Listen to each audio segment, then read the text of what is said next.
Yun mga para, isang mapagpalang araw po sa ating lahat. So silipin natin mga idol itong project natin dito sa Purok 3, Barangay Nagbitin, Villaverde. Silipin natin lahat mga idol yung full accomplishment na po dito. So halos tapos na yung sa masonry works po nito and then nagsimula na yung sa painting works.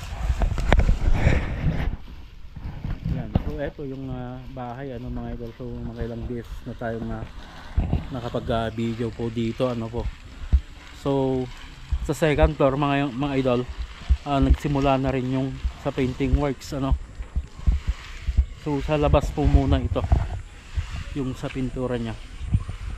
Yan. So ito yung box type mga idol na project natin dito. Yung isa sa box type na project natin dito.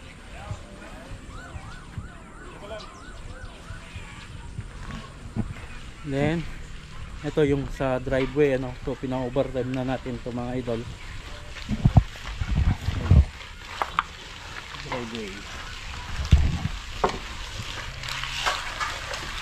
Then yan, so ito yung mga tinapos na flooring dito sa porch o garahe. Then dito sa part ng porch. Then sa loob mga idol, nandiyan na rin po yung electrical, tinatapos na rin po. Yan. Then sa CR, ito naman sa CR. bale binago ko po ito mga idol, pinabago po ng may-ari. Dito dati sa side dito yung yung lavatory. So dito gumana yung 60 70, 80 na madalas natin makita sa mga banyo So 80 sa part ng shower, then 70 part po yan ng water closet, then 60 ng part ng sa lavatory. So 210 yung kakalabasan po nito mga idol. So halos linis na lang po yung kailangan dito. Then ito na yung extension, yung additional sa ating ginawa dito mga idol. So ito yung sa lababo, yun na lang po yung kulang sa tiles saka dun sa may poste. So ito yung pili po nila na kulay. So hindi naman po tayong namimili, sila po yung may-ari pa rin yung nasusunod sa mga ganito Yung sa backsplash niya mga idol, sagad po yan hanggang sa kisame. Ayan, ito yung kulay ng tiles, and then 30 by 60 po na ceramic yung ginamit dyan.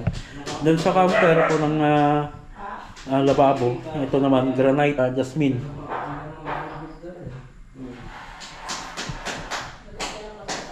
Then dito mga idol sa may hagdanan, ito naman yung ginamit po dito So 30 by 60. Then nag-cutting na lang po kami dito sa pinaka riser nya.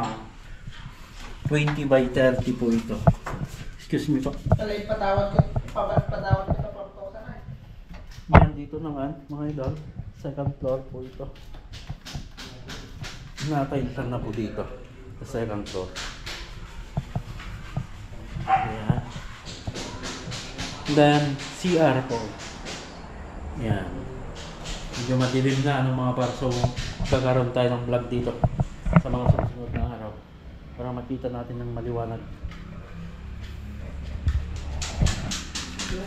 Then dito naman sa second floor po, labas. Ito yung tiles nya, ceramic. So palinis na lang. Then ito mga idol, nagsimula na rin po itong batakan yan So abangan nyo mga par yung kulay na gagamitin namin po dito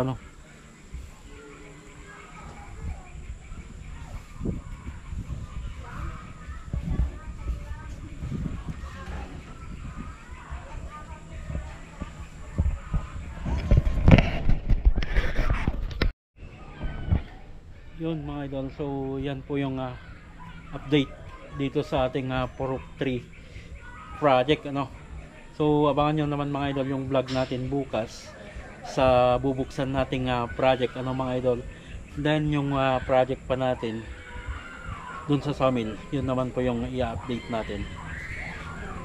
Tapos na po yung curing ng slab po doon. So hanggang dyan mga idol, lagi po tayong mag-ingat at God bless po sa ating lahat.